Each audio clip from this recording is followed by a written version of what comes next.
Tragedy on the East Coast after the remnants of Hurricane Ida passed through New York, New Jersey, and Pennsylvania. Scenes of excessive flooding as two governors issued emergency declarations. Even a tornado appearing in New Jersey.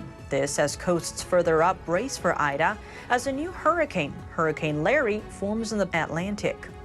Two bipartisan senators demanding President Biden protect Afghan journalists. As for the people in Afghanistan, long lines outside banks and soaring prices in the bazaars are just an indication of some of the everyday worries under Taliban rule. And what about the cost of the war? A recent study by Brown University is detailing both the financial and the human costs of the terror wars. Tune into Deep Dive as we explore these topics and more. Hello and welcome. This is Deep Dive and I'm Tiffany Meier. The death toll is rising after the remnants of Ida hit the East Coast. At least 24 dead in New York, New Jersey, and Pennsylvania, and 150,000 homes without power. The National Weather Service cites at least 5 flash flood emergencies from there to Philadelphia.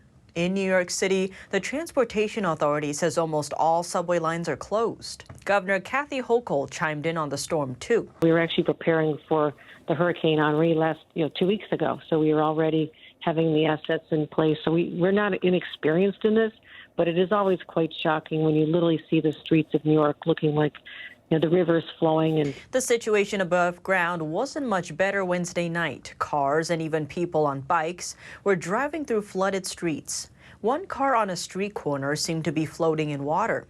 And for the first time ever, the National Weather Service had to issue a flash flood emergency, which it describes as a threat to human life. And the Weather Service tweeted out, "We are seeing way too many reports of water rescues and stranded motorists," adding, "Do not drive through flooded roadways. You do not know how deep the water is, and it is too dangerous. Turn around, don't drown." Tornado warnings were sent out to people's phones. Parts of New Jersey did indeed see a tornado rip through and leave a wake of destruction behind. More than 200,000 people are without power in New York, New Jersey, and Pennsylvania. People in Connecticut, Rhode Island, and Massachusetts are preparing for the deluge to hit them next. This comes as Hurricane Larry has formed over the eastern Atlantic. The tropical storm developed into a Category 1 hurricane early Thursday. Maximum sustained winds are now at 75 miles per hour. The storm is currently not prompting any coastal watches or warnings. However, it is expected to strengthen into a major hurricane by Friday night. Now, let's touch on the states still reeling from Ida, Louisiana. Residents there are pulling together to help each other out in the aftermath of Hurricane Ida. Volunteers distributing food and water in New Orleans' Algiers neighborhood as the city copes with the aftermath of Hurricane Ida. City Council member Kristen Palmer is helping out. We're doing food distribution here, as well as water. That's a cooling bus, which has been great in case people need to get out of the heat. And they also provided the charging stations. But, this is really basically about neighbor helping neighbor. As of Wednesday, about 1 million homes and businesses were still without power. The utility warned it could take weeks to restore service. Power was restored in a small sliver of New Orleans Wednesday morning, about 11,000 customers in a city of 400,000. The death toll rose to 6 Wednesday after 2 electricity workers were confirmed dead in Alabama. Pipe Electric says they were preparing the power grid. Evacuees are being urged not to return home yet. And there's another area also taking a hit from Ida. Hurricane Ida threatening to spike gas prices nationwide, as millions of people are expected to hit the road for the Labor Day weekend. We always see gas prices increase, but this year we're going to see them go up just a little bit more, and that's because of the aftermath of Hurricane Ida. She took off about 13% of our refining capacities. AAA says many of the major refineries in the region are shut down or running at reduced rates, and major pipelines carrying gas, diesel, and jet fuel from the Gulf Coast to other states were also shut as a precaution ahead of Ida. With a Category 4 storm, that typically takes 3+ weeks for refineries to get started again and get back to normal operations. Right now, we don't have a timeline from those refineries when they'll be operating again. Gas prices have already shot up nearly 80% from the low point in April 2020, but demand remains high as more people hit the road, and gas prices will likely keep climbing.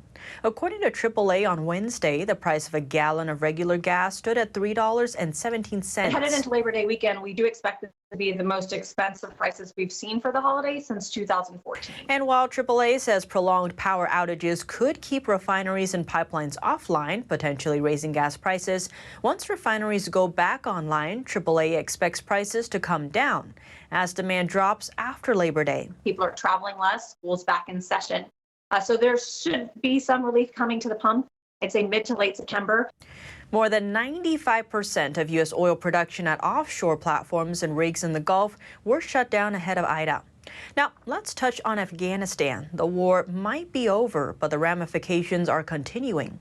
Two bipartisan senators, Democrat Amy Klobuchar of Minnesota and Republican Mitt Romney of Utah, are calling on President Biden to protect Afghan journalists. They said that following the U.S. troop withdrawal, the Afghan journalists who assisted U.S. media personnel need urgent aid, resettling, and continuing their work. They note in their letter that the knowledge these journalists have of Afghanistan and the region is, quote, invaluable, adding their skills should be used to provide news not only to the people in Afghanistan, but to inform those outside of the country about current events in Afghanistan.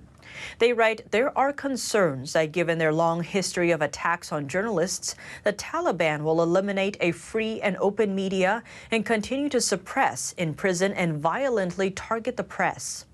They go on to note around 200 could be targeted. This letter follows on the heels of one last month, where they also urged the Biden administration to ensure the safety of journalists, support staff and their families in Afghanistan. This comes as the House is starting to debate on Afghanistan. The House Armed Services Committee is working on setting the annual budget for the Department of Defense. In the meeting, Ranking Member Mike Rogers of Alabama said the way the Biden administration handled the withdrawal from Afghanistan was devastating. The decisions that President Biden has made or making were disastrous. I fear America is less safe because of them. These self-inflicted wounds have made our job even more important and difficult. The chairman, Adam Smith, however, said it's incorrect to say that the only thing that went wrong in Afghanistan was what President Biden did. He says the Taliban presented a challenge by rolling across the country when Biden got in office. If we're going to really honestly look at Afghanistan, we need to look at all 20 years. There was a lot that went into that. House Minority Leader Kevin McCarthy addressed the evacuation at a GOP foreign policy agenda in California. As a nation, how are we going to live with ourselves by knowingly have an administration leave Americans behind? And it's not that Americans didn't want to leave. I can tell you, and young Kim can tell you, and every single member, we were working day and night, even yesterday, even today, where people were going to the airport because the State Department told them to and left them. Biden has faced tough questions about how the U.S. pulled out and the evacuation that left 13 Americans and over 150 Afghans dead in a suicide bombing. This while the Taliban promised to give safe passage to those trying to leave the country. But many are skeptical, including the UK government and Senator Joni Ernst. And I certainly am not one to trust the Taliban to allow for safe passage of Americans or those Afghans that stood beside our service members over the course of the past 20 years. Biden said he chose to end the war to focus on other security challenges, including China and Russia. And he says he plans to continue counterterrorism operations, including threats coming from Afghanistan, but that these can be done with forces based outside of the country.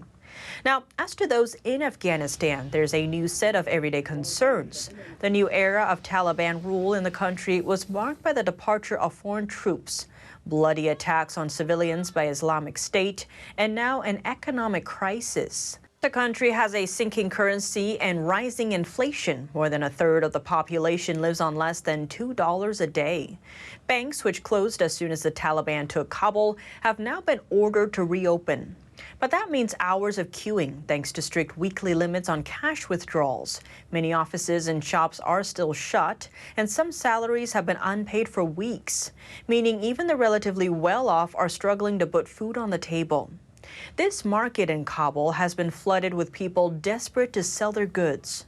Remittances from abroad have also been cut off, so many families are trying to sell jewelry or household goods, even if they have to accept a fraction of their value.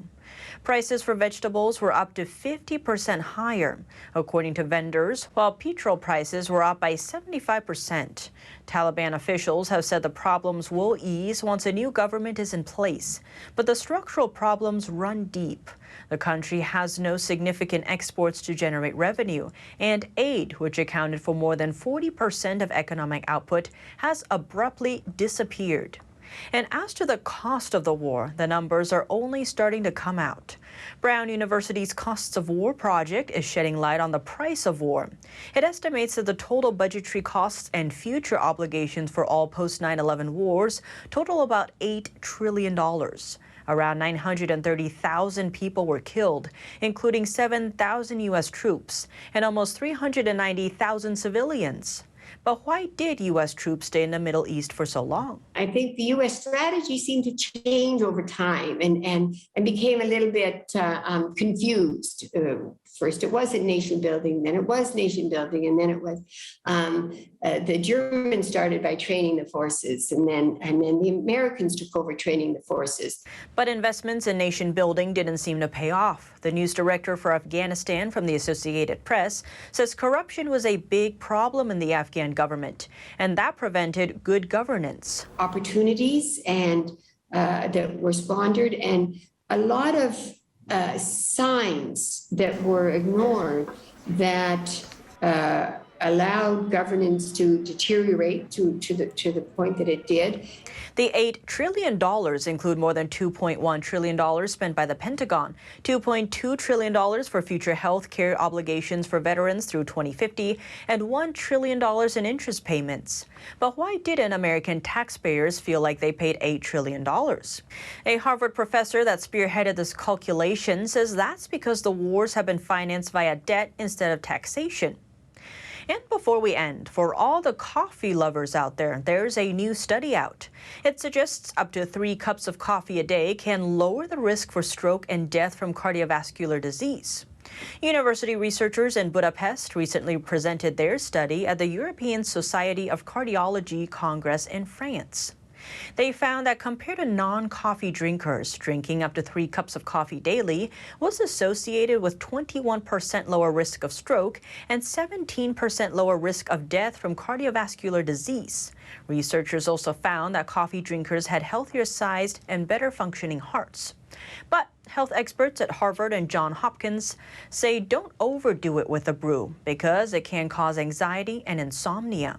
But what do you think? Let me know below. Thanks for tuning in to Deep Dive. I'm Tiffany Meier, and see you soon.